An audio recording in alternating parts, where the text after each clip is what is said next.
তো গাইস আগের ভিডিওতে কইছিলাম যে আমরা গেতাছি আরাডঙ্গা ঘুরবা, আর এটা কিন্তু আরাডঙ্গা ব্লগের পার্ট 2। আর গাইস আমরা কিন্তু আরাডঙ্গা পাহাড় পায়া গেছি গে, আর স্ক্রিনে যে ভিডিওটা দেখতেছেন এটা কিন্তু আরাডঙ্গা পাহাড়ের উপরে। তো গাইস ফাইনালি আমরা মেন জায়গা পায়া গেলাম গা, আর ওরা কইলো যে গাড়িতে বয়ে থাকতে থাকতে ঠ্যাং বিষ হয়ে গেছে গা, নেহেরা ওরা জিরাইতাছে আর আমি এনে খাড়া খাড়া ভিডিও করতেছি। আর গাইস তারপরে একটা জিনিসের উপরে আমার চোখ পড়লো, আর এই গাছটা দেখে হেরে আমার ছোটবেলার কথা মনে পড়ে গেল গা। আর এই গাছটা কারা কারা চিনো কমেন্ট কইরা জানাইও। আর গাইস তারপরে দিহি এনে ফটোশুট আরম্ভ হইছে, আর এনে দেখেন ওরা দুইজনে মিলে একজনে ফটো উঠাইতাছে, আর এটা আমি খাড়া খাড়া দেখতাছি আর ভিডিও করতেছি। আর এনে দেখেন একটুকা টাইম ফটো উঠার পরে গার্লফ্রেন্ডের হাতে মেসেজ করার জন্য ব্যস্ত হয়ে গেছে গা। আর এই মাগি ছাড়াই দেখেন ডাইরেক্ট কল করে নইছে। कैसे कैसे लोग रहते हैं यार। আমার ভুল হয়েছে, ক্ষমা করে দেন।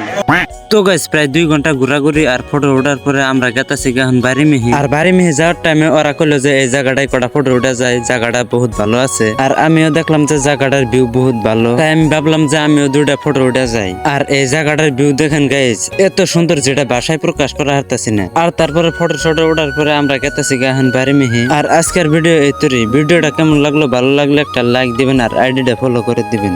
ধন্যবাদ।